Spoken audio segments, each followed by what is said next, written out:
Hello, everyone. Welcome back to Silent Mode Cafe, your weekly coffee about privacy and security, minus the doom. I know we've been Minus the absent. doom. Yes. We don't want the doom, Chug. There's doom? enough of that happening right now. The dooms and the Yes. booms. Lots of happening. booms. So this week, there's a lot going on, Vivek. PayPal bug that exposed a lot of sensitive information. So if you're a user of PayPal, listen in. Massive, huge, Vivek.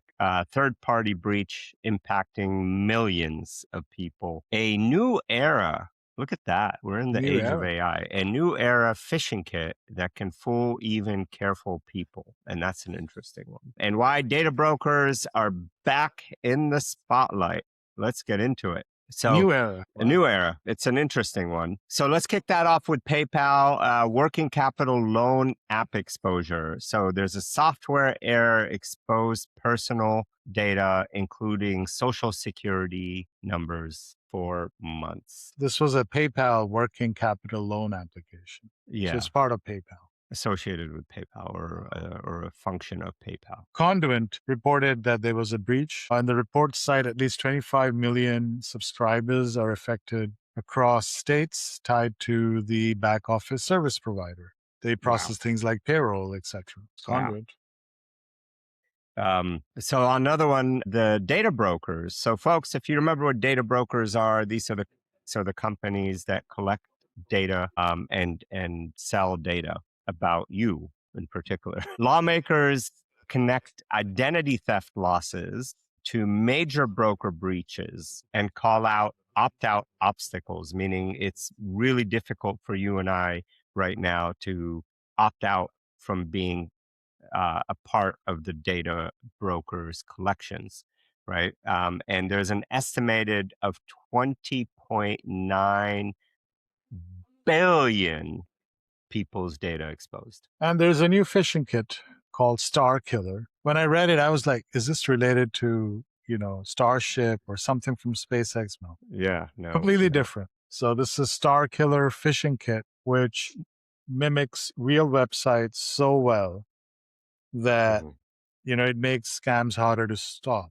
harder to spot. Yeah. So you just they think mimic actual websites that we use on a day-to-day. On a daily basis.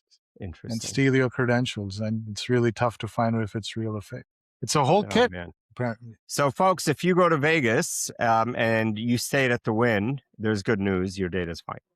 But the Wynn Resort's employees have had a data theft. The company confirmed that employee had taken some data, they don't know what yet, after an extortion threat. So really interesting there. There's a lot of stuff going on with Vegas, pickpocketing, these things that they've set up, these mass organizations that they've set up called casinos to take your money and now your personal data as well. Therefore, always use cash and use your nom de guerre. Yeah. Go to Vegas and just use cash. Yeah, your name is Bond. Or what's the new one? I don't know what the new. Anyway. Fintech Figure, the name of the company Figure, there's a breach of 900,000 emails, which was the data was posted online. Company says it stemmed from social engineering. Goodness, someone called, and I wonder what kind of social and phishing attack. That'll be interesting. We'll have to dig into that one. That's interesting. Yeah, but Figure is a very small organization, fintech. So 900K emails, that's like their entire base. I'm surprised, like socially engineering someone to give me 900,000 emails. Yes. I wonder if AI was involved. So Optimizely breach after a voice phishing attack. So attackers tricked someone, speaking of social engineering, an attacker tricked someone over the phone to get access to some back-end systems, apparently. And then the good old thing about FTC, the Federal Trade Commission, and age verification, there's been a shift in policy, and there's some debate about it in terms of safety versus privacy handoffs. I'm assuming the FTC is loosening some regulations that's causing this current debate. So about age verification. That's interesting. Look, I'll tell you, man, people need to understand balancing security and privacy is a very, very, very interesting world. So check this out, Vivek. AI agent tool vulnerability, clawjacked. Have you heard of clawjacked? Yeah, it's what is that AI tool that's become really popular right now. Claw something. I'm forgetting what it's called. It's skipping my mind. Malbot? No. No, Man, the thing went through OpenClaw. OpenClaw. Yes. Yeah. The way I remember that is they started with Claude Bot, and Claude went after them and said, you can't use our name. So they went to Molt Bot, and no one knew what the hell a Molt Bot was. So they ended up with both OpenAI and Claude in their name, and they just called it OpenClaw. OpenClaw. They call it Well, OpenClaw. they dropped the D, but we all know what they were doing. Yeah. So that's It's interesting. rife with security issues. It is. OpenClaw. Horrible.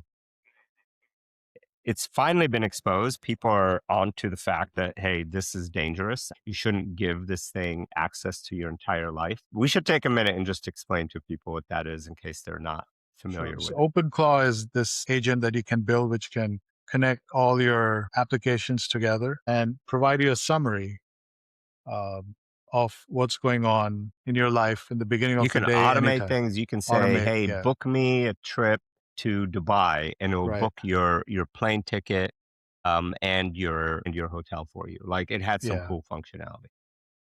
But the issue is that it's full of security holes Yeah, you're because giving it access to your whole life. some of the quote unquote connectors and plugins that you're using are open source and people are really stealing your data while doing it. Yeah. So it's rife with a lot Rife of with it. security Crazy. issues. I just don't know how anyone is comfortable giving access to an application to their entire email inbox. And they thought that was a good idea. Email, Reddit, Discord, news, Bank accounts, bank credit accounts. cards. What are you thinking? Don't do that unless it comes from Silent Mode Cafe. All right. Then hackers are adopting AI-powered attack tooling. Surprise, Yes. surprise. We just talked about OpenClaw and Well, ClawJack. they're using AI-powered attack tools, Vivek. Tell me more. Well, OpenClaw and ClawJack is an example. Claude Yeah. Code makes it so easy to create, or I wouldn't say Claude Code, but AI coding agents make it so easy now to create tools that can be both used for offensive and defensive measures. So in the UK, jumping over the pond, so to speak, Gore was fined in the UK for handling children's data.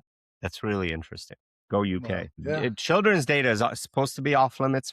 Like, you don't want any of the applications that your school uses that are AI applications to store your kids' personal data. We've talked about this in the past. That's Right. not a good thing. And UK must have caught somehow. I don't know exactly the details. We can look into it if you want. But Imgur was fined for handling children's data.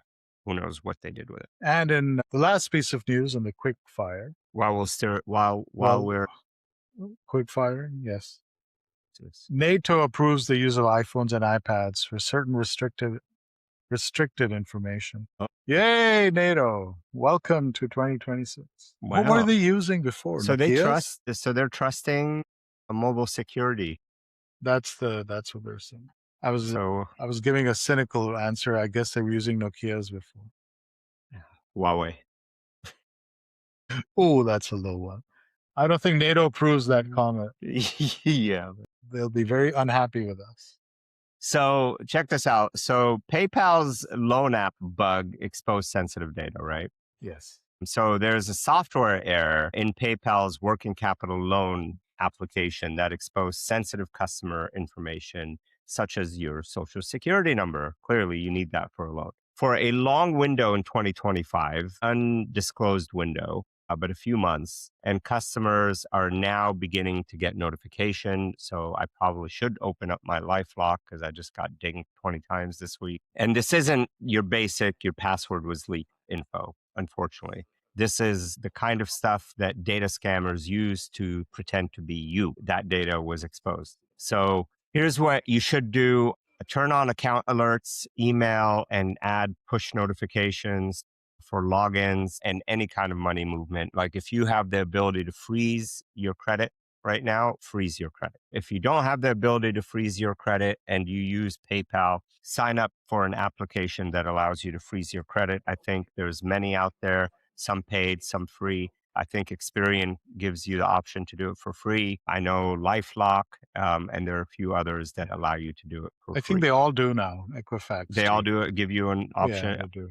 Equifax, Experian, Experian and TransUnion, all of them. they do. I think by Okay. law they have to now. Yeah, that's massive, folks. And you might not have heard of Conduent, but they do a lot of the back office work, like think of benefits, healthcare administration, like FSAs, HSAs, toll systems, HR systems. They got breached, impacting at least 25 million plus people. It's ballooning. And I did get a letter from Conduent, and I like, what? Who are these guys? And then I had to go back. So if you've been affected, you'll get a letter. You'll be one of the 25 million unfortunate ones, such as myself. So what can you do? Well, to Salah's previous suggestion, please monitor your credit. Mhm. Please treat mailed breach notices seriously, even if you've never heard of the company, which is exactly what happened to me. And then put extra protection around your social security numbers, date of birth. Please freeze your credit, tighten bank alerts, set up two-factor authentication, and be skeptical of phone calls claiming to be someone that you might know trying to extract more cash from you because your data is out there. So That's crazy. So many people, Vivek, they never use these applications. no, they're like a third. Yeah, it's someone else. Yeah. So they're just a processor in the back end. Interesting. Speaking of processors in the back end, let's talk about data brokers. So lawmakers tie breaches to 20.9 billion in identity theft losses. So a Wow. joint economic committee minority report estimated over 20 billion in consumer losses tied to identity theft from 4 major data broker breaches following reports about brokers making opt-out tools harder to find. That's absolutely true. Look, folks, data brokers are the background radiation of modern life, right? Everything that you do on the internet, on your phones, it's all being quietly collected. I'll go a step further. Everything that you're saying and doing around your phone and your Alexa is also being collected. The organizations collecting this data are called data brokers. So when they get breached, it's not just one app, right? It's a lot of information. It's your entire profile. It's everything. Yeah, you're right. It's your whole profile. So what do you do about that? Well, if your state offers a data broker opt-out tool portal, use it. And I believe California has one through California Consumer Privacy Act, CCPA. CCPA does. Right. So look that up, look for data broker opt-out, and you could use it. There's some services out there that actually just clear your data that's online. Those are all paid for. Do a top 5 broker sweep quarterly, like remove your data everywhere that you can. These applications, you could do it manually. You can pay for an application to just clean your data, right? Make your phone number harder to SIM swap, like add a PIN to your phone number. That actually really helps. So everything around just tightening down yourself is really helpful here if you don't want your data to be collected and tracked. Wow. That's huge. That's a big one. Well, it's about $21 billion worth of Yeah. identity theft losses. Yeah, 21 billion. At first I mistook that to 21 billion people's identity. I was like, that's the whole world plus some. Plus some aliens. Sprinkle some aliens. Tell me more. There is Starkiller, which is a phishing kit with a Okay. P, not with an F. It's the scam emails that have become more convincing. So researchers have found a phishing kit that can show you a real login page while secretly capturing session access. So even people who check spelling and branding can get tricked. This is wild. So this is the looks legitimate era of phishing. Now your best defense is process, not eyeballing. So Oh boy. things just got more complicated. So don't log in from links. Got it. If you didn't start at the app site yourself, don't enter credentials. Mm-hmm. Turn on passkeys where available or an authenticator app, so two-factor authentication. Mm. And if you get a security alert, open the app directly and check there. So coming to the first point, don't log in from links. Much like the feedback that we gave everyone about how to tell if it is a scam or not, if UPS sends you a link, says track your order, go directly to the UPS site and put in that order number versus clicking that link. This is along the same lines. Yeah. Interesting. Let's dive in to a topic here, the phishing proof your life, Vivek, just to keep that going. Sure. Let's make this easy. Phishing isn't a tech problem, like you were just saying. It's a workflow problem. Or a And there are process 3 problem. steps. Yes. It's or a process problem, right? Scammers want speed. They don't want you to slow down. They want you to use their links. They want you to use everything they provided you because that's the path they're trying to take you to get your data, right? So switch channels. As Vivek said, jump directly to the app. Maybe if you got a text, call the number on the back of your card. So if you get a text from your favorite bank or credit card, call them, see if it's real. Lock the doors, right? So imagine your house, your digital house is where all your crown jewels are. So lock those doors, add multi-factor authentication, plus alerts, use a password manager. All these things matter because as Vivek was saying, if they give you a link and it looks like the legitimate Bank of America website, which now they can do in seconds and make it look incredibly efficient with all the click-throughs. The one thing that they can't do is tie it back to your passkey, right? So your multi-factor, they can't spoof a multi-factor push. So you have to turn these things on. That stops them in their tracks and it helps you avoid these phishing attacks. So we have some questions, I guess. Yes, Vivek. How about I ask them, you answer them? All right. You answer. You answer. I'll do one. You do one. How about that? We'll see. You're better at answering these. If my social security number was exposed, is it doom and gloom? No, it's not doom and gloom, but do the boring, powerful things. Like you said earlier, freeze your credit, have account alerts for suspicious activity, and be skeptical of calls and texts using personal details. So please continue being vigilant, whether we like it or not. I think all our social security information is out there one way or the other. So if you haven't frozen your credit yet, please do that. Please set up account alerts. Yeah, that's fair. The second question, Salah, is how do I tell if a message is real? Yeah, look, there's ways you can tell if a message is real. Sometimes the messages themselves, they just look fishy. But we're as Vivek mentioned earlier, we're in this world where everything looks real now. And simply trying to look for a misspelled website or a poor navigated website isn't the way to do it.